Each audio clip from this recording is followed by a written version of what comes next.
দর্শক স্বাগত জানাই সবাইকে একাত্তরে। সবাই আছেন একাত্তর সংযোগে। আমি নাজনীন মুন্নি আছি আপনাদের সাথে। এবং আপনারা জানেন যে ঈদের পর একদিকে যেমন করোনা সংক্রমণ বাড়ছে, অন্যদিকে টিকা পাওয়া নিয়ে অনিশ্চয়তা কাটছে না। কয়েকদিনের মধ্যেই শেষ হয়ে যাবে এই মজুদ। তাই টিকার অন্য উৎস নিয়ে জনমনে আছে নানা প্রশ্ন। এদিকে করোনা সংক্রমণ বৃদ্ধি পাওয়ায় 5টি রোহিঙ্গা ক্যাম্পে লকডাউন দেওয়া হয়েছে। এসব নিয়ে কথা বলবো আজকের একাত্তর সংযোগে। তবে এর বাইরে অনেকগুলো বিষয় নিয়ে আমরা কথা বলতে চাই। আসলে কি হচ্ছে বাইরে যাত্রী পরিবহনের ক্ষেত্রে, আন্তর্জাতিক ফ্লাইটগুলো কি অবস্থায় আছে। আজ জানা গেছে সৌদি আরবের জন্য 7 দিনের জন্য সবকিছু বন্ধ আছে। একই সাথে আমরা জানতে চাই যে লকডাউন আরও বাড়বে কিনা। সবকিছু নিয়ে আজকে আলোচনা করব। তবে তার আগে আমরা দেখে নিতে চাই সারাদিন যেসব ঘটনা ঘটেছে তার উল্লেখযোগ্য শিরোনামগুলো।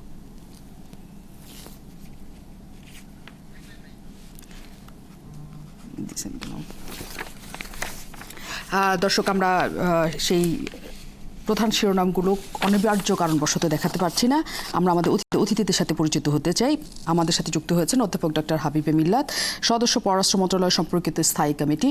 আছেন একই সাথে অধ্যাপক ডক্টর নজরুল ইসলাম, ভাইরোলজিস্ট, তিনি সদস্য কোভিড-19 বিষয়ক জাতীয় পরামর্শ কমিটি। আমাদের সাথে যুক্ত হবেন group captain AHM Tauhidul Ahsan, তিনি পরিচালক হযরত শাহজালাল আন্তর্জাতিক বিমানবন্দর। অনেক ধন্যবাদ আপনাদের আমাদের সাথে যুক্ত হওয়ার জন্য। এবং দর্শক বরাবরের মতে আপনাদের আমরা জানিয়ে রাখতে চাই যে এই অনুষ্ঠানটি আপনারা টেলিভিশন স্ক্রিনে নিশ্চয়ই দেখতে পাচ্ছেন টেলিফোন নাম্বার, সেখান থেকে আপনারা ফোন করতে পারেন। আপনাদের যা কিছু প্রশ্ন আছে তা জানতে চাইতে পারেন, তার উত্তর একই সাথে একাত্তর টেলিভিশনের ফেসবুক পাতা যেটি আছে সরাসরি সম্প্রচারিত হচ্ছে সেখানে অনুষ্ঠানটি, সেখানেও আপনাদের উল্লেখযোগ্য মন্তব্য লিখতে পারেন। আমরা নিশ্চয়ই তা দেখানোর চেষ্টা করব। সবাইকে স্বাগত জানাই এবং আমরা আমাদের অতিথিদের কাছে চলে যেতে চাই।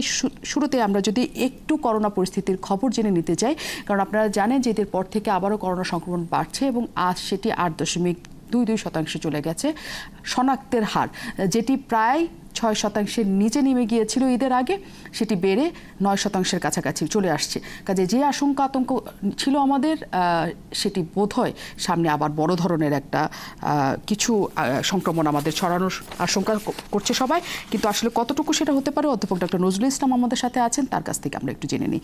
অধ্যাপক ডক্টর নজরুল ইসলাম, অনেক ধন্যবাদ আপনার আমাদেরকে সময় দেওয়ার জন্য। আমরা একটু জানতে চাই যে করোনা পরিস্থিতি এখন যে অবস্থায় আছে, আসলে বড় ধরনের কোনো আশঙ্কার মধ্যে আমরা আছি নাকি মোটামুটি আমরা ব্যাপারটা নিয়ন্ত্রণ করতে পেরেছি? ডাক্তার হাবিবে মিল্লাত আছেন আমাদের সাথে, অধ্যাপক ডক্টর হাবিবে মিল্লাত, তিনি সদস্য পররাষ্ট্র মন্ত্রণালয় বিষয়ক স্থায়ী কমিটির। অনেক ধন্যবাদ আপনি আমাদের সাথে যুক্ত আছেন এবং স্বাগত জানাই। আপনার কাছে একটু জানতে চাই, আমাদের আন্তর্জাতিক ফ্লাইটগুলি নিয়ে যা কিছু শুরু হয়েছিল সেগুলোর সংকট এখনো পুরোপুরি কাটেনি, কারণ অনেক দেশে আমাদের এখন যাতায়াত বন্ধ আছে, আবার অনেক দেশ থেকে আমাদের যাতায়াতের ক্ষেত্রেও অনেক জটিলতা আছে। সবচেয়ে বড় জটিলতার জায়গা হচ্ছে আমাদের যারা প্রবাসী আছেন, যারা রেমিটেন্স যোদ্ধা, তাদের যাওয়ার ক্ষেত্রে নতুন করে সংকট তৈরি হয়েছে। এই সংকটগুলি সমাধানের উপায় কি ভেবে রেখেছে কিনা সরকার? ধন্যবাদ আপনাকে, ধন্যবাদ আলোচকবৃন্দ এবং দর্শকদের। আপনি আসলে করোনা মহামারী অতিমারী যেটি বলেন না কেন, সেটি আসলে সারা পৃথিবী জুড়ে শুরু হয় এবং সেটি শুরু হয়েছে। সুতরাং আমরা জানি, আমরা বাংলাদেশের অর্থনীতি কয়েকটি জিনিসের উপর ডিপেন্ড করে, তার মধ্যে গুরুত্বপূর্ণ হচ্ছে, শুনতে পাচ্ছেন? আমরা শুনতে পাচ্ছি। সবচেয়ে গুরুত্বপূর্ণ হচ্ছে আমাদের যারা বাংলাদেশি ভাইয়েরা দেশের বাইরে কাজ করছেন, বোনেরা দেশের বাইরে কাজ করছেন, তাদেরকে অবশ্যই তারা যে রেমিটেন্সটি পাঠান সেটি আমাদের অর্থনীতির একটা বড় শক্তি। আরেকটি শক্তি হচ্ছে গার্মেন্টস থেকে যে আমরা এক্সপোর্ট করি, সেগুলো আমাদের অবশ্যই বড় শক্তি। তো আমাদের সেই যারা ভাইয়েরা দেশের বাইরে কাজ করেন বা বোনেরা দেশের বাইরে কাজ করেন, সকলের জন্যই করোনা একটা কি বলবো যে অভিশাপ হিসেবে এসছে, এবং এটা বাংলাদেশ বা অন্যান্য দেশের জন্য এটা সত্য। এই কারণে যে আপনি খেয়াল করে দেখেন যে করোনা তো সবার জন্য। এখন কোন দেশ যদি আমাদেরকে রেডে রাখে, অ্যাম্বারে রাখে বা কোথাও কোথাও গ্রিন হই, তাহলে তো চলাচলটা বাড়বে। সুতরাং এইটা আমি জানি দেশের জন্য এবং ওই পরিবারগুলোর জন্য ক্ষতিকর, কিন্তু আসলে যতক্ষণ পর্যন্ত না ওই দেশের নীতি পরিবর্তন হবে, ততক্ষণ পর্যন্ত আসলে আমাদের পক্ষে বা সরকারের পক্ষ থেকে কিছু করা সম্ভব নয়। তবে চেষ্টা চালিয়ে যাওয়া হচ্ছে এবং চেষ্টা চলতেই থাকবে, এবং করোনা পরিস্থিতির উন্নতি হলে অবশ্যই তারা দেশের বাইরে যাবেন, যেমনটি করা হচ্ছে। কিন্তু জীবিকার চেয়ে জীবন বড়, এটাই সবাই মেনে নিয়েছে আসলে দেশের বাইরের অনেকেই, সেই কাজগুলি এখন হচ্ছে না। সেটা মেনেই তো সবাই যাচ্ছে, কিন্তু যাওয়ার ক্ষেত্রে যদি এই জটিলতার জায়গাগুলি হয়, হঠাৎ করে তো ফ্লাইট বন্ধ করে দেওয়াটা সবার জন্যই অনেকখানি হয়রানি, কারণ যারা যাচ্ছে তাদের তো হঠাৎ করে যে ইন্ডিয়ান ভেরিয়েন্ট বাংলাদেশে ঢুকবে এটা কি আমরা জানতাম? কিংবা গত বছর মার্চ মাসে জানতাম যে আমরা যদি সৌদি আরবের ঘটনাটাকে আমরা জানতাম, আমরা কি জানতাম? কিংবা আমরা কি জানি যে ইংল্যান্ডে হঠাৎ করে আমাদের যাওয়াটা বন্ধ করে দিল? আমরা কি জানতাম? আমরা যদি তাদের প্রত্যেকটি দেশের একটি নীতি রয়েছে, সেই নীতির উপর তারা ডিপেন্ড করে তারা চলে। এবং আমরাও কিন্তু আজকাল অনেক দেশ থেকে লোকজনকে আসতে দিচ্ছি, এমনকি পার্শ্ববর্তী দেশ ভারতের দেশ, যেটা আমাদের হাজার হাজার কিলোমিটার আমাদের বর্ডার রয়েছে, সেটাতেও কিন্তু আমরা ঢুকতে দিচ্ছি না তাদেরকে, খুবই লিমিটেড। এটা হচ্ছে দেশকে রক্ষা করার জন্য প্রত্যেকটি দেশ একটি স্ট্র্যাটেজি নেয় এবং সেই স্ট্র্যাটেজি, আর এগুলো হঠাৎ করেই আসে। ডাক্তার হাবিবি মিল্লাত, সৌদি আরব আমাদের যাওয়া বন্ধ করেনি, বন্ধ আমরা নিজেরাই করেছি। আমি সৌদি আরবের কথা একটা বলিনি, সেটাই বলছি যে যদি আমরা বন্ধ করি তাহলে আমাদের সিদ্ধান্ত যদি এটা হয় তাহলে আমরা আগে থেকেই জানাবো যে এটা বন্ধ হবে বা এক সপ্তাহের জন্য আমরা যেতে পারবো না। এখন হোটেল খরচের জন্য যেতে পারছেন না তারা, কেউ কেউ হয়তো হোটেল খরচ দিতে পারবে না, অনেকেই তো হোটেল খরচ দিতে পারবেন, এই কারণে পুরো ফ্লাইটই বন্ধ করে দিব আমরা। পুরো ফ্লাইট যে সারা পৃথিবী জুড়ে বন্ধ করা হয়েছে সেটা কিন্তু নয়। যেমন দুবাই থেকে, আবুধাবি, ইউএই থেকে বলা হয়েছে যে ট্রানজিট প্যাসেঞ্জার যেতে পারবেন, কিন্তু বাংলাদেশি কেউ যেতে পারবে না। ব্যাপার আলাপ করছিলাম এবং তারপরে নিশ্চয়ই আমরা অন্য বিষয়ে যাব হয়তো। জি, স্পেসিফিক তাহলে বিমান মন্ত্রী এবং পররাষ্ট্রমন্ত্রী মহোদয়কে ডেকে এনে আপনাদের অনুষ্ঠান থেকে রাখুন। গ্রুপ ক্যাপ্টেন এইচএম তৌহিদ হাসান আছেন আমাদের সাথে, আমরা তার কাছ থেকে নিশ্চয়ই এই তথ্য পাবো। অনেক ধন্যবাদ, আপনি আমাদেরকে সময় দিয়েছেন এবং স্বাগত জানাই একাত্তর সংযোগ। আসলে জটিলতাটা কি?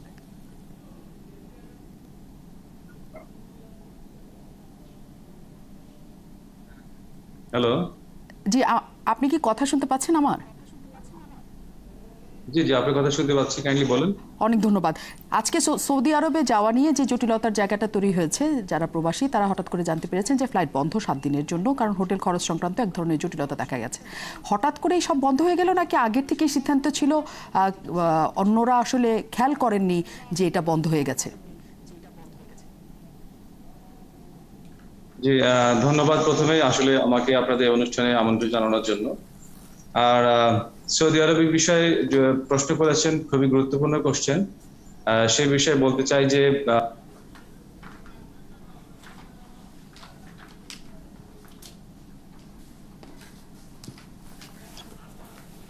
জারি করেছে যে প্রত্যেকটা যাত্রী করতে গেলে 7 দিন প্রাতিষ্ঠানিক কোয়ারেন্টাইনে থাকতে হবে।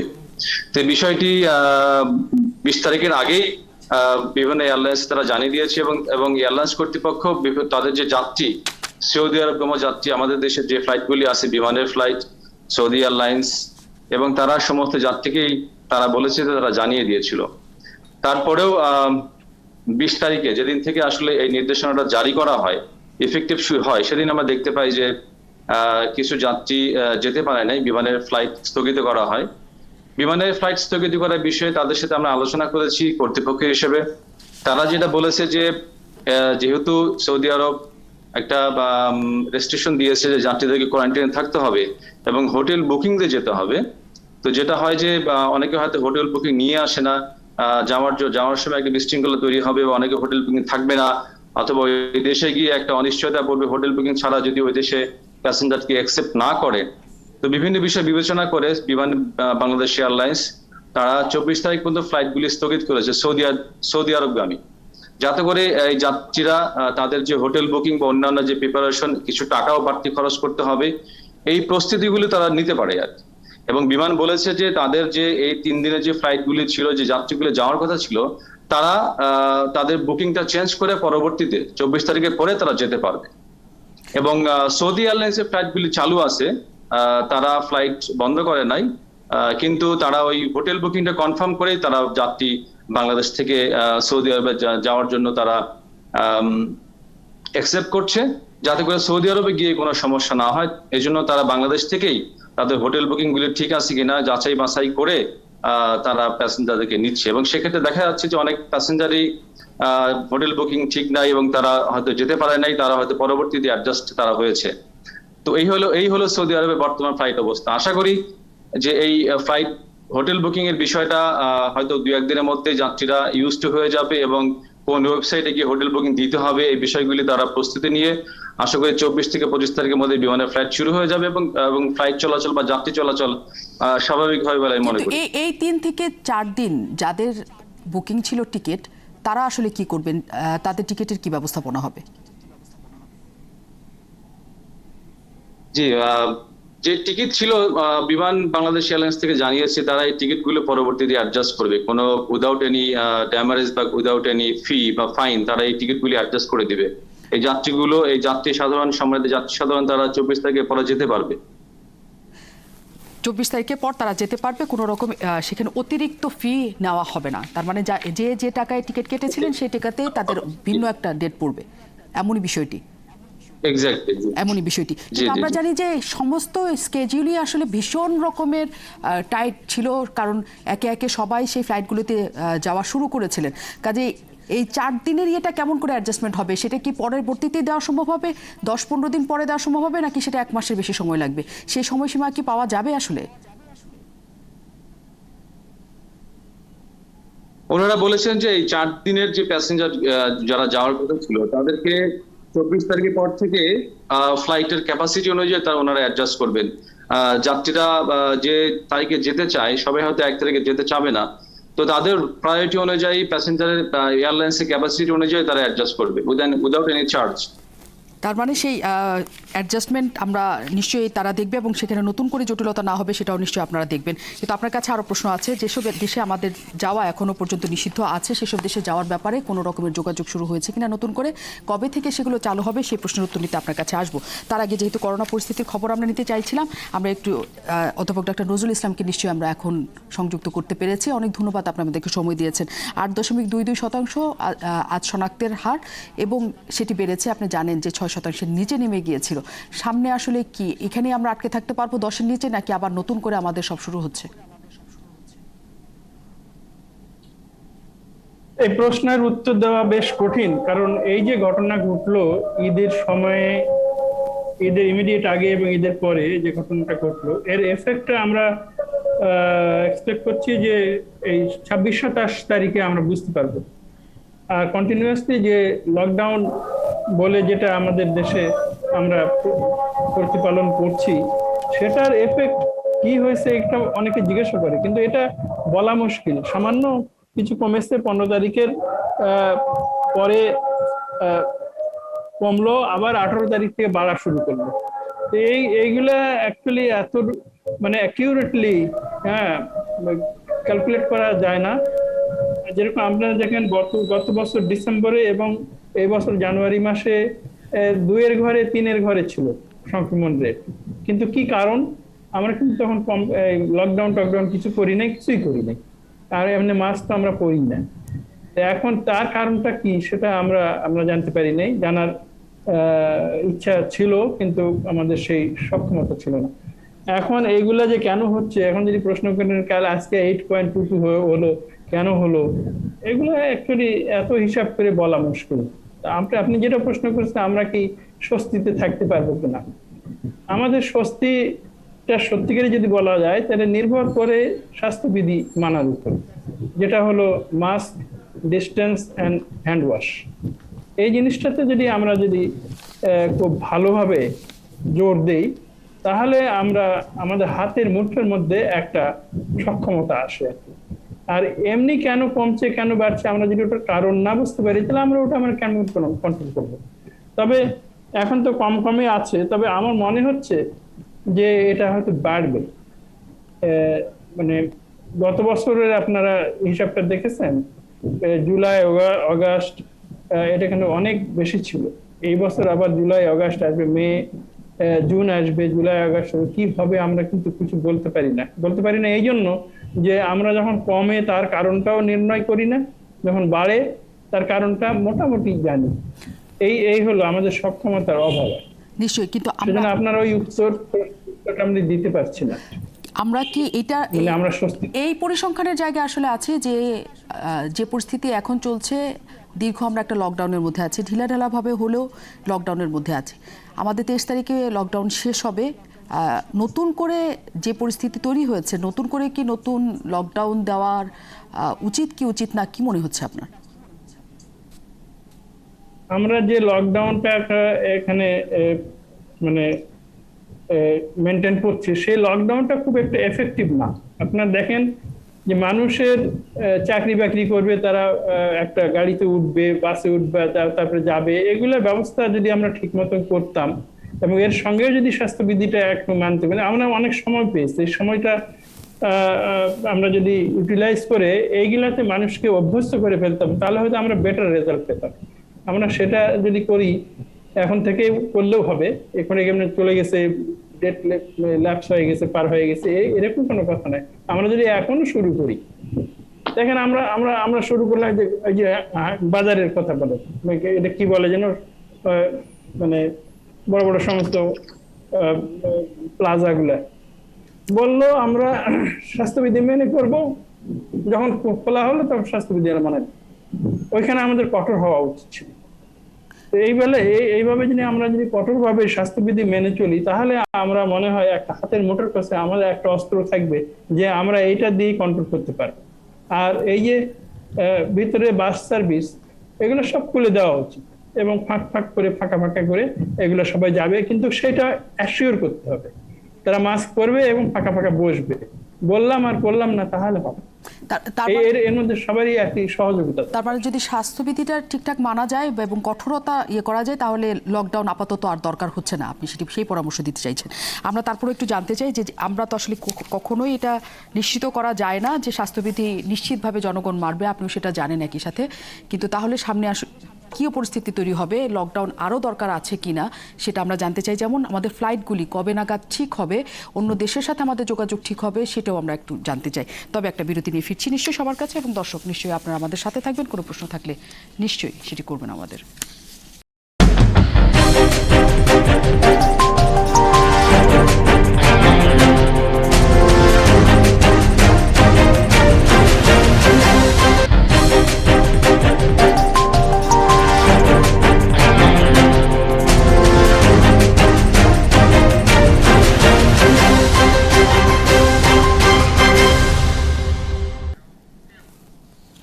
অনেক ধন্যবাদ দর্শক আমাদের সাথে থাকার জন্য। আপনারা সবাই আছেন একাত্তরে, চলছে একাত্তর সংযোগ। আমরা কথা বলছিলাম করোনার বর্তমান পরিস্থিতি এবং আমরা স্বাভাবিক হওয়ার চেষ্টা করলে কতখানি স্বাভাবিক হতে পারবো সেই বিষয় নিয়ে। আমাদের সাথে নতুন অতিথি যুক্ত হয়েছেন আবু মোর্শেদ চৌধুরী খোকা, তিনি সভাপতি কক্সবাজার সিভিল সোসাইটি। তাকে আমাদের প্রয়োজন এই কারণে, কারণ আমরা জানি রোহিঙ্গা ক্যাম্পে কোয়ারেন্টাইন শুরু হয়েছে, সেখানে আলাদা করে কি হচ্ছে আমরা তার কাছ থেকে জানতে চাই। তবে তার আগে আমরা যে আলোচনাতে ছিলাম, group captain HM Tohidul Hasan আছেন আমাদের সাথে, তিনি পরিচালক হযরত শাহজালাল আন্তর্জাতিক বিমানবন্দর। তার কাছে কিছু প্রসঙ্গে আমরা একটু স্পষ্ট হয়ে নিতে চাই। অনেকগুলি দেশ আমরা যদি বলি, সেখানে 6, 9, 10টি দেশের মতো জায়গা আমাদের এখনো পর্যন্ত নিষেধাজ্ঞা দিয়ে রেখেছে। সেসব দেশে আমরা যেতে পারবো না। মালয়েশিয়া আছে, সেখানে কাতার, আরব আমিরাত, মালদ্বীপ, যুক্তরাজ্য, ওমান, সিঙ্গাপুর, কুয়েত, ইতালি এবং থাইল্যান্ড, সবগুলি দেশেই বাংলাদেশ থেকে প্রচুর যাত্রী যাতায়াত করে, শুধুমাত্র সেখানে কাজের জন্য না, পর্যটনের জন্য যাতায়াত করে। এই দেশগুলো আমাদের যাতায়াত বন্ধ রেখেছে। এখন করোনা পরিস্থিতি আমাদের যে জায়গাতে আছে, সেই জায়গায় নতুন করে তাদেরকে জানিয়ে সেটা রিভিউ করার জন্য আমাদের পক্ষ থেকে কোনো ব্যবস্থা নেওয়া হয়েছে কিনা? ধন্যবাদ। এই প্রশ্নের জবাব দেওয়ার আগে আমি একটা জিনিস বলতে চাই। আমাদের দেশের যে করোনা পরিস্থিতি, সেজন্য কিন্তু আমরা কিছু ব্যবস্থা নিয়েছি। আপনারা জানেন যে আমাদের দেশে বর্তমানে নীতি অনুযায়ী 12টি দেশ থেকে যাত্রী আসা নিষেধ, এবং 26টি দেশ থেকে যাত্রী আসলে তাদেরকে প্রাতিষ্ঠানিক কোয়ারেন্টাইন, এবং বাকি দেশগুলো থেকে আসলে হোম কোয়ারেন্টাইন। তো প্রত্যেকটা দেশেরই আসলে নিজস্ব একটা পলিসি থাকে, নীতি থাকে। প্রত্যেক দেশে তাদের যে করোনার দুর্যোগটা মোকাবেলা করার জন্য বিদেশ থেকে যাত্রীর উপর একটা রেস্ট্রিকশন থাকে। তো it depends on the country that তাদের করোনা পরিস্থিতি কেমন, এটা আসলে ডিকটেট করে বলা খুবই ডিফিকাল্ট যে কবে ফ্লাইট গুলো শুরু হবে। তো আমার মনে হয় যে সমস্ত দেশগুলোতে আসলে যাত্রী যাওয়া নিষেধ বাংলাদেশ থেকে, শুধু বাংলাদেশ থেকে না, হয়তো অন্যান্য অনেক দেশ থেকে যে যাওয়া নিষেধ। লাইক যদি আমি বলি সৌদি আরবের কথা, সৌদি আরব কিন্তু বাংলাদেশ, ইন্ডিয়া, পাকিস্তান, শ্রীলঙ্কা থেকে যাত্রী যাওয়ার উপর একটা রেস্ট্রিকশন দিয়েছে যে তারা কোয়ারেন্টাইন থাকতে হবে। এবং সেম ওয়ে দুবাই বা আবুধাবিতে যেতেও কিন্তু এই পাকিস্তান, ইন্ডিয়া, নেপাল বা শ্রীলঙ্কা, বাংলাদেশ, এই দেশগুলো থেকে যাত্রী যাওয়া নিষেধ, এইভাবে তারা পলিসি নির্ধারণ করেছে। সুতরাং হয়তো তাদের দেশের যে করোনা পরিস্থিতি তা যদি উন্নতি হয় আমরা আশা করি, এবং আমরা চাই যে ফ্লাইট গুলো চলুক, আমাদের যারা প্রবাসী কর্মী আছেন, বাইরে কাজ করেন, তারা যাতায়াত শুরু করুক। এই প্রবাসী কর্মীদের যাতায়াতের জন্যই কিন্তু বাংলাদেশের লকডাউনের শুরু হওয়ার পরে 14 এপ্রিল যখন লকডাউন শুরু হলো, তারপরে 17 এপ্রিল থেকে কিন্তু প্রবাসী কর্মীদের জন্য আমাদের দেশে ফ্লাইট চালু করা হয়। তাদের যাতায়াত অবিচ্ছিন্ন রাখার জন্য বা যারা যাতে কর্মস্থলে যেতে পারে বা বিদেশে যারা আটকায় পড়ে আছে প্রবেশ করবে তারা বাংলাদেশে যাতে আসতে পারে, সেই জন্যই আসলে ফ্লাইটগুলো শুরু হয়েছিল। তো আশা করি যে সমস্ত দেশে এখনো রেস্ট্রিকশন আছে বা বাংলাদেশ থেকে বা বিভিন্ন দেশ থেকে যাত্রী দেওয়া নিষেধ, সেগুলি হয়তো করোনা পরিস্থিতি উন্নতি হলেই আশা করি যে ফ্লাইট চলাচল স্বাভাবিক হবে অথবা যাত্রী যখন এই চলাচল স্বাভাবিক হবে। নিষেধাজ্ঞাগুলো পরপর আমাদের কাছে এসছে, সেটি আমাদের শনাক্তের হার যখন 20% উপরে ছিল, 20, 21, 22, 23 পর্যন্ত আমাদের 23-এর উপর আমাদের শনাক্তের হার চলে গিয়েছিল, তখন পরপর একের পর এক এই নিষেধাজ্ঞাগুলি এসছে। এখন আমাদের সংখ্যা তো 10-এর অনেকখানি নিচে। আমি বলতে চাইছি, যেহেতু আমাদের করোনা পরিস্থিতি অনেকখানি সহনীয় মানে আমরা জানি যে 10%-এর উপরে থাকলে সেটা মহামারী বলা হয়, কাজে আমরা এখন মহামারীর জায়গায় নেই। নতুন করে আমাদের পক্ষ থেকে সেটি তাদের জানানো হয়েছে কিনা যে আমাদের করোনা পরিস্থিতি এত ভালো, কাজে আমরা তাদের কাছে দেশে যাওয়ার নিষেধাজ্ঞা উঠানো সম্ভব কিনা, এটি আমার দেশ থেকে জানানো হয়েছে কিনা আমি সেটি জানতে চেয়েছি। ধন্যবাদ। আসলে আপনি ঠিকই বলেছেন যে আমাদের দেশে করোনা পরিস্থিতি মানে 26 এপ্রিল মাসের শুরুতে যেমন ছিল তার থেকে অনেক ভালো আলহামদুলিল্লাহ।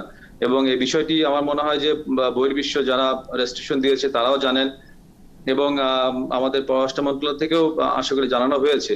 তো বিষয়গুলি একটা দেশ থেকে আরেক দেশের সাথে সম্পর্কের উপর ডিপেন্ড করে, ডিপ্লোম্যাটিক রিলেশন। তো আমাদের দেশের সরকারের পক্ষ থেকে যারা দায়িত্বপ্রাপ্ত আছেন, আমি আশা করি তারা হয়তো জিনিসটা এই বিষয়গুলি জানিয়েছেন বা পররাষ্ট্র মন্ত্রণালয় সম্পর্কিত স্থায়ী কমিটির সদস্য, তিনি নিশ্চয়ই আমাদের যদি তার কাছে কোনো তথ্য থাকে জানাতে পারবেন। ডাক্তার হাবিব মিল্লাত, এই বিষয়ে কোনো আছে কিনা তৎপরতার খবর আমাদের দেশ থেকে? বলতে পারি এ ব্যাপারে। একটি হচ্ছে বাংলাদেশ থেকে যে বহির্বিশ্বে জানানোর উপায়টি হচ্ছে যে আমাদের এম্বাসির মাধ্যমে জানানো হয়, আর কখনো কখনো সরাসরি ফোনের মাধ্যমে যোগাযোগ হয়, যেটি সব এখন চালু আছে, প্রতিদিনই এম্বাসিগুলোতে আপডেট করা হচ্ছে। দ্বিতীয়টি হচ্ছে পৃথিবীতে প্রত্যেকটি দেশেরই একটা অ্যাডভাইজারি কমিটি অথবা সিডিসি বলেন যে ডিজিজ কন্ট্রোল, কোনো একটা অথরিটি থাকে যারা কিন্তু এই ব্যাপারে সিদ্ধান্ত নেয়। আর আজকাল ডিজিটাল বাংলাদেশ বা পৃথিবীতে ডিজিটালাইজড হওয়ার কারণেই প্রত্যেকটি তথ্য তো সবার কাছেই থাকে। তবে আরেকটি কথা সবসময় যেটা বিচার বিবেচনার মধ্যে আনা হয়, যে শুধু আমাদের দেশ বলে না, যে সমস্ত দেশগুলো থেকে তথ্যগুলো যাচ্ছে এগুলো শতভাগ সঠিক কিনা সেটাও তারা অনেক সময় কুলে উঠতে পারে না। যেমন কয়েকদিন আগে কয়েকটা বিখ্যাত মেডিকেল জার্নালেই বাংলাদেশ সহ কয়েকটি দেশের ডেটা নিয়ে বলা হয়েছে, শেষের দিকে বলা হয়েছে যে এই ডাটাগুলো কতটুকু নির্ভরযোগ্য আমরা আসলে জানি না। আরেকটি কথা হচ্ছে যে দুটো দেশের উপরেই কিন্তু ডিপেন্ড করে। একটি যে দেশ আক্রান্ত, অর্থাৎ আমাদের দেশে যদি বেড়ে যায়, স্বাভাবিকভাবে কোনো দেশ আমাদেরকে রেড জোনে ফেলবে, কোনো জন অ্যাম্বার জোনে ফেলবে, আবার কমে গেলে গ্রিনে চলে আসবো। আমাদের ক্ষেত্রেও কিন্তু সত্য একই কথা। আমরাও কিন্তু অনেক দেশ থেকে ভিজিটর এখন অ্যালাউ করছি না, বা ভিজিটরকে আসলে কোয়ারেন্টাইনে রাখছি, সেটা প্রাতিষ্ঠানিক হোক কিংবা হোক, যেটা বাসারই হোক, সেটা করা হচ্ছে।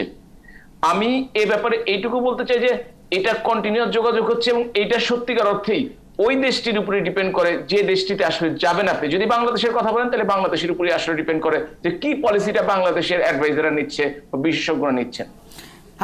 কি তারপরেও পরিস্থিতি যেখানে আমাদের এই অবস্থার মধ্যে আছে, এতগুলি দেশে আমরা যাচ্ছি না, সেখানে কি পরিস্থিতিতে আমাদের তারা নিচ্ছে, এবং একই সাথে বলা হচ্ছে যেহেতু ভারতে খুব খারাপ অবস্থা, ভারতে পার্শ্ববর্তী দেশ হিসেবে আমাদেরকেও এক ধরনের জটিলতার মধ্যে রাখতে চায় অন্যান্য দেশগুলো, সেটাও আসলে কতখানি হচ্ছে সেটা নিশ্চয়ই খবর নেওয়াটাও জরুরি আমাদের কাছে।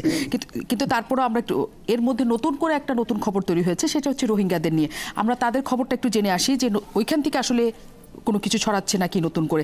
আবু মোর্শেদ চৌধুরী খোকা আছেন আমাদের সাথে, তিনি সভাপতি কক্সবাজার সিভিল সোসাইটি। অনেক ধন্যবাদ আপনি আমাদেরকে সময় দেওয়ার জন্য। আসলে রোহিঙ্গা ক্যাম্পগুলোর কি অবস্থা, প্রকৃত চিত্রটাই জানতে চাই।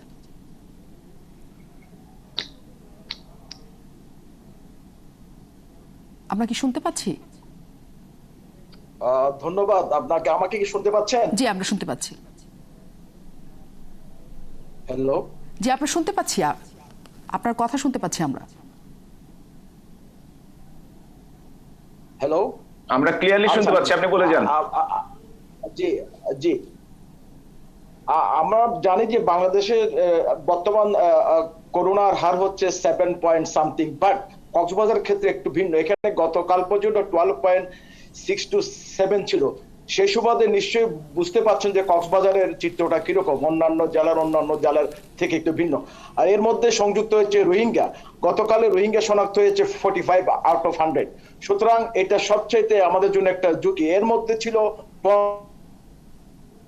15 জন ছিল এনজিও ওয়ার্কার যারা যায় এবং ওখান থেকে আসে। সুতরাং এটা একটা দিক যে কিভাবে যে সমাজে এই সংক্রমিত হওয়ার একটা আশঙ্কা রয়ে যায়। আর রোহিঙ্গা ক্যাম্পে যেটা আমি বলবো, আমাদের করোনা প্রতিরোধ কমিটি জেলা প্রশাসনের মাধ্যমে গত পরশুদিন ডিক্লেয়ার করা হয়েছে টেকনাফকে লকডাউনের আওতায় আনা হয়েছে এবং রোহিঙ্গা ক্যাম্পে উখিয়াতে 5টা ক্যাম্পকে এর আওতায় আনা হয়েছে। এখন বিষয় যেটা হচ্ছে ওইখানে স্যাম্পল টেস্টটা কিন্তু র্যান্ডম হচ্ছে না। আমরা যতটুকু জানি ওইখানে ডেইলি 200 জনকে স্যাম্পল টেস্ট করা হয় আউট অফ 1 মিলিয়ন রোহিঙ্গা। এক্ষেত্রে আমাদের প্রস্তাবনা ছিল ডেইলি যদি মিনিমাম 500 যদি স্যাম্পল টেস্ট করা হয় তাহলে হয়তো আমরা একটা রেজাল্ট পাবো। আমরা জানি না অন্য 29টি ক্যাম্পের কি অবস্থা। সেখানে আমাদের পরামর্শ ছিল যে যেহেতু এটা একটা আন্তর্জাতিক একটা ইস্যু, সেক্ষেত্রে সেই বিবেচনায় আমরা যদি আন্তর্জাতিক মহল যারা এটার সাথে সম্পৃক্ত, ইউএন থেকে আরম্ভ করে আইএনজিও যারা আছে, আইসিজি আছে, এরা যদি একটা উদ্যোগ নেয় যে ওদেরকে কিভাবে আমরা ভ্যাকসিনের আওতায় আনতে পারবো এবং সোশ্যাল ডিস্টেন্স ওইখানে কিন্তু কোনোভাবেই মানা হচ্ছে না। রোহিঙ্গার এমনিতে কনজেস্ট এরিয়া, এটা একটা আমাদের জন্য বড় চ্যালেঞ্জ। অন্যটা হচ্ছে ওরা যেহেতু একটা কনফাইন্ড এনভায়রনমেন্টে পলিথিন শেডে থাকে, সেখানে হোম কোয়ারেন্টাইনটা কতটুকু যুক্তিযুক্ত হবে এটাও আমাদের জন্য একটা বড় ধরনের চ্যালেঞ্জ বলে আমি মনে করি। কিন্তু সেখানে এনজিও বা এনজিও যারা কাজ করে তারা কি রোহিঙ্গাদের টেস্টের কোনো ব্যবস্থা করছে না? সেখানে আলাদা করে কোনো টেস্টিং সিস্টেম নেই? না, এখানে সরকারি পর্যায়ে করা হচ্ছে জেলা প্রশাসনের পক্ষ থেকে, কিন্তু এই যে বিশাল একটা জনগোষ্ঠী, এদের কিন্তু দায়িত্বটা কিন্তু আমরা ভুলে গেলে চলবে না। দিস ইজ ইন্টারন্যাশনাল ক্রাইসিস এবং এখানে ইউএন এর একটা বড় ধরনের ম্যান্ডেট আছে। সুতরাং সেই বিবেচনায় ইউএন এরও এগিয়ে আসতে হবে। আন্তর্জাতিক সংস্থা যারা এর দায়িত্ব নিয়েছেন সরকারের পাশাপাশি, এদেরকে কিন্তু একটা দায়িত্ব আছে বলে আমি মনে করি এবং কক্সবাজারের সুশীল সমাজ এটা মনে করে। শুধু ফুড এবং আদার লজিস্টিক দিলে হবে না, যেহেতু একটা গ্লোবাল একটা প্যান্ডেমিক সিচুয়েশন, সেক্ষেত্রে ওদের কিন্তু আন্তরিকভাবে এগিয়ে আসতে হবে। অধ্যাপক ডক্টর নজরুল ইসলামের কাছে আমরা যেতে চাই। তথ্যটা অনেকখানি আশ্চর্যজনক যে 10 লাখের বেশি রোহিঙ্গার জন্য সেখানে মাত্র প্রতিদিন 200 রোহিঙ্গা করোনা টেস্ট করার সুযোগ পান। এত কম অবস্থা, তাহলে কেমন করে জানা সম্ভব যে এখানে কত মানুষ একসাথে সেখানে করোনায় আক্রান্ত? তাহলে রোহিঙ্গা ক্যাম্পগুলো কি খুবই অবহেলার মধ্যে আছে কিনা অধ্যাপক ডক্টর নজরুল ইসলাম? এবং সেখান থেকে ছড়ানোরও অনেক বড় কারণ সেখানে সবাই কাজ করে, এনজিও আইএনজিও থেকে শুরু করে, এবং রোহিঙ্গারাও বাইরে এসে কাজ করে, সেটাই আটকানো তো যায়নি, আপনি জানেন। তাহলে কি পরিস্থিতি হচ্ছে সেখানে? আমাদের রোহিঙ্গা এরিয়াটা ওটা একটা ডিফিকাল্ট একটা স্পট। এটা নানা কারণে হয়েছে, আপনারা জানেন। তো ওখানকার যে অবস্থা, ওখানে আরো ভালো টেস্টিং ফ্যাসিলিটিস থাকা দরকার এবং কোয়ারেন্টাইন করা কঠিন রোহিঙ্গার মানে ইয়াতে ক্যাম্পে। এটার জন্য স্পেশাল ওখানে যথেষ্ট ইন্টারন্যাশনাল অর্গানাইজেশন কাজ করে, কিন্তু এদের কোনো আমি তেমন উদ্যোগ দেখি না এই কোভিডের ব্যাপারে। তারা কিন্তু কোভিড নিয়ে খুব একটা চিন্তিত বা খুব একটা কনসার্ন বলে আমার মনে হয়। আমরা যেটা পাই, যেটা গতকালও যেটা ওখানকার আসছে, ওখানে ডেথ হয়েছে 105 জন, তার মধ্যে এফডিএমএন 13 জন। অ্যাক্টিভ কেস হচ্ছে 10,072 ইনক্লুডিং 256 এফডিএমএন। এইগুলো আমরা পাচ্ছি। এগুলা পাওয়া পর্যন্তই আমাদের। এর প্রেক্ষিতে আমাদের এখানে করণীয়টা কি সেটা কিন্তু আমরা ওখানে কেউ করছি না। সেটা আমরা করছি না মানে করার ব্যবস্থা নেই, আমরা করছি না বলা ঠিক না। তো এখন এটা নিয়ে যদি বসতে হয় তাহলে আমাদের সরকারকে একটা স্পেশাল একটা কমিটি করে রোহিঙ্গাদের জন্যই একটা আলাদা করতে হবে, কারণ রোহিঙ্গারা খুব ডিফিকাল্ট। আমি ওদেরকে স্টিগমাটাইজ করতে চাচ্ছি না, ওদেরকে হ্যান্ডেল করা বেশ কঠিন, ওরা খুব কষ্টেও আছে, এটাও ঠিক। সব মিলে আর কি জিনিসটা অত সহজ। একটু নজর দেওয়ার সময় বোধ হয়ে এসছে আবার নতুন করে। অনেক ধন্যবাদ group captain AGM Tauhidul Ahsan, আপনি আমাদের অনেকগুলি তথ্য দিয়েছেন নতুন করে, কারণ সবাই অনেক কিছু নিয়ে অন্ধকারে ছিল। আমাদেরকে সময় দেওয়ার জন্য ধন্যবাদ। কিন্তু বাকি অতিথিদের নিয়ে আমি আবার ফিরতে চাই যে যা কিছু 23 তারিখের পরে হবে, আমাদের নতুন করে কি একটু কঠোরতা দরকার আছে নাকি আমরা একটু সহজ হতে পারবো আমাদের জীবনযাত্রায়? শেষ মুহূর্তের বিরতির পরে এই প্রশ্নের উত্তর নিতে সবার কাছে ফিরবো। আপনারা নিশ্চয়ই সাথে থাকবেন দর্শক।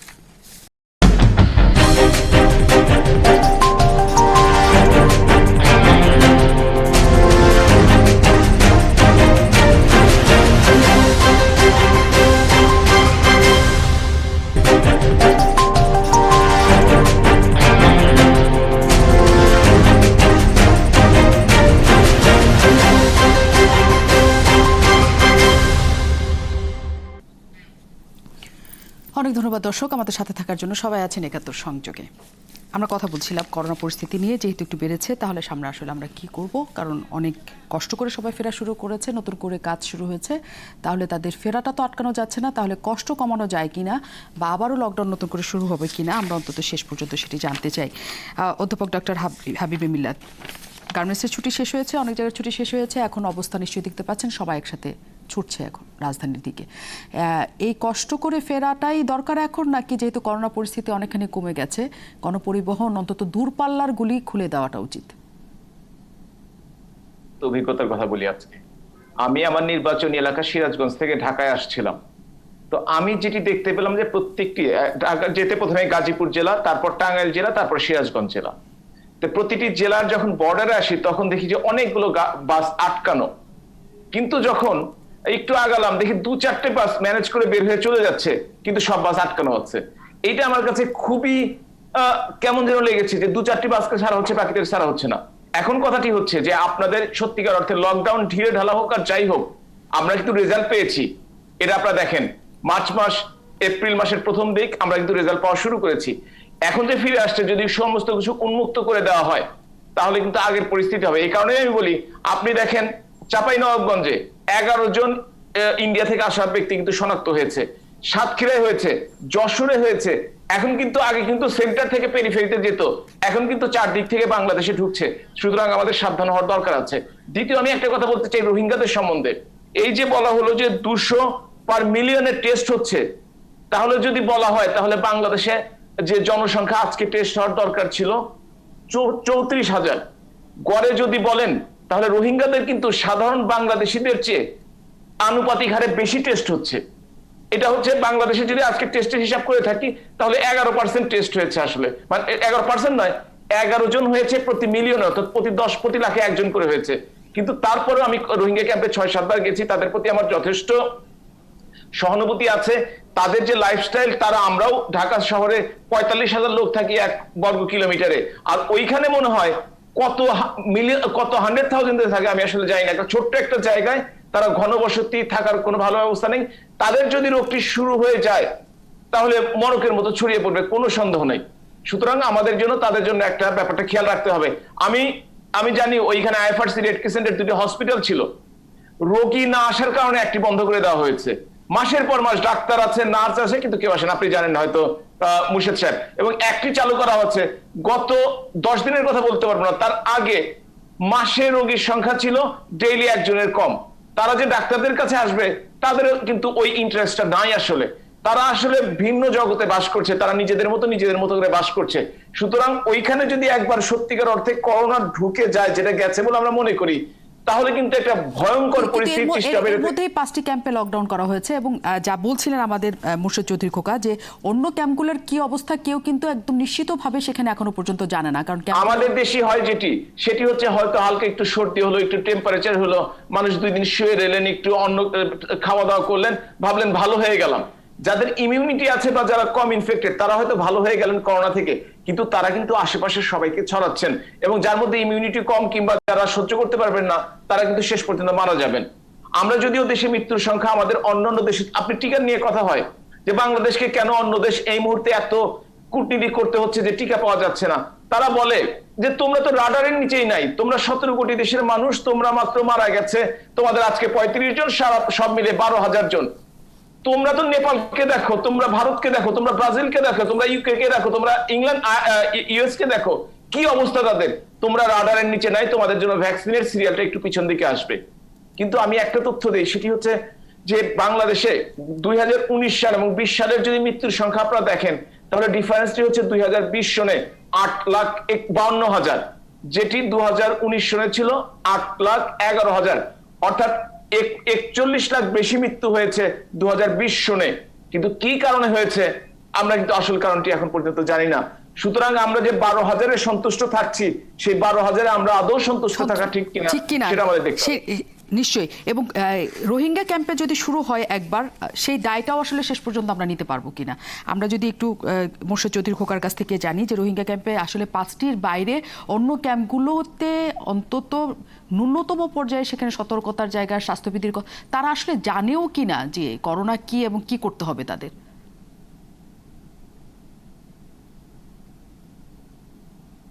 ধন্যবাদ। আমি মিল্লাত ভাইয়ের সাথে একমত। একসময় কিন্তু আইএফআরসি অন্যান্য জায়গার ওদের হসপিটাল ছিল, ফিল্ড হসপিটাল, এখন কিন্তু ওটা বন্ধ।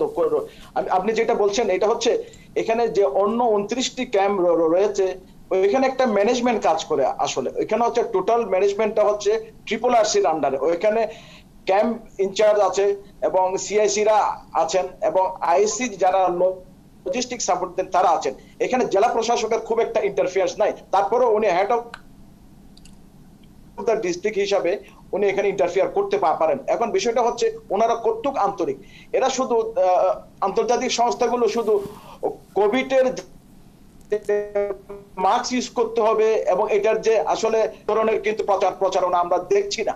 সুতরাং এটা একটা বড় বিষয়। আমাদের কথা হচ্ছে এদেরকে অন্য ক্যাম্প যেগুলো আছে এদেরকে কিন্তু আন্তর্জাতিক মহল যারা এটার সাথে ওতপ্রোতভাবে জড়িত, ইভেন RRRCর অফিস, এদের উচিত এই মুহূর্তে ওদেরকে এই ধরনের টেস্টের আওতায় নিয়ে আসা। যদিও ওনারা মিল্লাত ভাই বলেছেন এরা কিন্তু খুব একটা আগ্রহ প্রকাশ করেন, ওরা ঘরেই মারা যাবে কিন্তু আসবে না, কিন্তু ওদেরকে বাধ্য করতে হবে for the greater interest of the district, এবং এটা জাতীয় সমস্যায় হতে পারে। সেই বিবেচনা আমার মনে হয় এখনই সময় আছে। ওইখানে একবার যদি এই ধরনের ব্রেকআউট হয় এটা সামাল দেওয়া ভেরি ডিফিকাল্ট, কঠিন হয়ে যাবে। এবং কক্সবাজার থেকে উখিয়া সেই পয়েন্টগুলো নিশ্চয়ই আরও বেশি তখন তাদের দ্বারা সংক্রমিত হওয়ার আশঙ্কা এখনও যেহেতু বলছে যে 12% উপরে কক্সবাজারের অবস্থা, তার মানে তখন আরও বেশি শঙ্কার জায়গা তৈরি হবে। আমরা একদম শেষ মুহূর্তে অধ্যাপক ডক্টর নজরুল ইসলামের কাছে জানতে চাই যে সামনের দিনগুলো আসলে যদি না বাড়ে তারপরও আমাদের কি পদক্ষেপটা নেওয়া উচিত? আমাদের যে পদক্ষেপটা নেওয়া উচিত, আমরা কিন্তু করোনা ভাইরাস আমাদের দেশে ঢোকার পরে ওই একটা জিনিসের উপরই আমরা খুব বেশি জোর দিতে পারি নাই, সেটা হলো স্বাস্থ্য বিধিমান। আমরা যদি যা করছি এটা যদি কন্টিনিউ করি, এর সঙ্গে যদি স্বাস্থ্যবিধিটা যদি ঠিক মতো মানি, তাহলে আমার মনে হয় আমাদের এই হোল রিজিয়নের মধ্যে আমরা সবচেয়ে ভালো করব। অনেক ধন্যবাদ। আমরা ভালো করব, কিন্তু অধ্যাপক ডক্টর হাবিবে মিল্লাত, তারপরও সরকারের পক্ষ থেকে এই ধরনের কোনো আছে কিনা যে নতুন করে এটিকে একেবারেই 5-এর কাছাকাছি বা 3-এর কাছাকাছি নিয়ে যাওয়ার জন্য লকডাউন বা আমাদের যা কিছু চলছে ঢিলেঢালা লকডাউন আমরা যেটাকে বলি, সেটা বাড়ানোর কোনো পরিকল্পনার জায়গা আছে কিনা? আসলে পরিকল্পনা যেখান থেকে আসে সেইখানে আমাদের অংশগ্রহণ করার সুযোগ খুব কম। তবে একটা কথা বলতে পারি, সরকারের পক্ষ থেকে বাংলাদেশের প্রত্যেকটি জনগণ এবং সবাই আপনারা সবাই মিলে চাই যে করোনা যত কমে তত আমাদের জন্য ভালো, এটা সবাই চাই আমরা। কিন্তু আমরা এটা চাই, কিন্তু আমরা এটা মানি না। আমরা কোনোদিনও মাস্ক, আমি তো এলাকায় যেতে হয়, আজকেও গেছি, দেখি মাস্ক নাই, কেউ বা থুতনির সাথে লাগিয়ে রেখেছে, কেউ বা হয়তো বা নামাজ পড়ার সময় বলছে যে মুখ থেকে গুলো। এবং আমি যে মসজিদে নামাজ পড়লাম আজকে, সেই মসজিদের ইমাম সাহেব বললেন গোড়ালির সাথে গোড়ালি লাগিয়ে কাঁধে কাঁধ মিলিয়ে আপনারা নামাজ পড়ুন। আমি তখন মসজিদে, তখন আমাকে বক্তৃতা দেওয়ার সুযোগ দেওয়া হলো। আমি বললাম যে সৌদি আরবেও কিন্তু হজ করা হচ্ছে 6 ফিট দূরত্ব রেখে সীমিত আকারে। আমি মাঝখানে মিডল ইস্টে গিয়েছিলাম, মধ্যপ্রাচ্যের একটি দেশে, সেখানে মসজিদে শুক্রবার নামাজ পড়তে যেয়ে দেখি 6 ফিট পর পর চিহ্ন দেওয়া আছে, মানুষ সেখানে দাঁড়াবে। আর আমরা আমাদের দেশে সেই মুসলমান হয়ে আমাদের কাঁধে কাঁধ মিলিয়ে দাঁড়াতে হবে, গা ঘেঁষাঘষি করে দাঁড়াতে হবে, না হলে নামাজ হবে না। এটা তো হতে পারে না। আরেকটি কথা বলে, নাক যদি মাটিতে না লাগে তাহলে নামাজ হবে না, সেই জন্য মাস্কটা অনেকে খুলে রাখেন। কিন্তু নামাজ পড়তে গেলে আমরা তো দেখি কার্পেট থাকে, জায়নামাজ থাকে, ফ্লোর থাকে, মাটিতেও তখন 3-4 ফিট নিচে থাকে। সেইটা করতে কোনো অসুবিধা নেই, কিন্তু মাস্ক পড়তে আসলে নিঃশ্বাস নিতে কষ্ট এবং আমাদের অভ্যাস না থাকার কারণে এই কারণটি হচ্ছে। কিন্তু যতদিন আমরা এটা অভ্যস্ত না হতে পারবো, যেভাবে পেরিফেরি থেকে শুরু হতে যাচ্ছে বলে আশঙ্কা করা হচ্ছে, তা যদি হয় তাহলে আমরা একটা ভয়াবহ পরিণতির জন্য অপেক্ষা করছি। কিন্তু তার আগে নিশ্চয়ই সবাই বুঝবে, কারণ দ্বিতীয় ঢেউ বলে বাংলাদেশে যেটি এসেছিল সেটাতে অনেকখানি মানুষ ভয় পেয়েছে এবং অনেকখানি সচেতন হওয়ার চেষ্টা করেছে, অনেকে এখন মাস্ক পরারও চেষ্টা করেন। সেটা নিশ্চয়ই আরও অনেকখানি বাড়বে আমরা আশা করতে পারি, এবং আমাদের দেশ আস্তে আস্তে সেই 5% নিচে নেমে আসবে, 3% নিচে আসবে, সেই আশা সবাই মিলে আমরা নিশ্চয়ই করতে পারি যদি সবাই চেষ্টা করি। তারপরেও আমাদের জানার বাকি আছে যে সামনে আসলে কী ধরনের পদক্ষেপ আসতে যাচ্ছে, নিশ্চয়ই সেটা আমরা খুব শীঘ্রই জানতে পারবো। অনেক ধন্যবাদ দর্শক যারা আমাদের সাথে ছিলেন, অতিথি অনেক ধন্যবাদ এবং কৃতজ্ঞতা, আপনারা আমাদেরকে সময় দিয়েছেন, এবং আপনাদের সাথে নিশ্চয়ই আবারও দেখা হবে। সবাই ভালো থাকবেন, সুস্থ থাকবেন এবং নিরাপদ থাকবেন।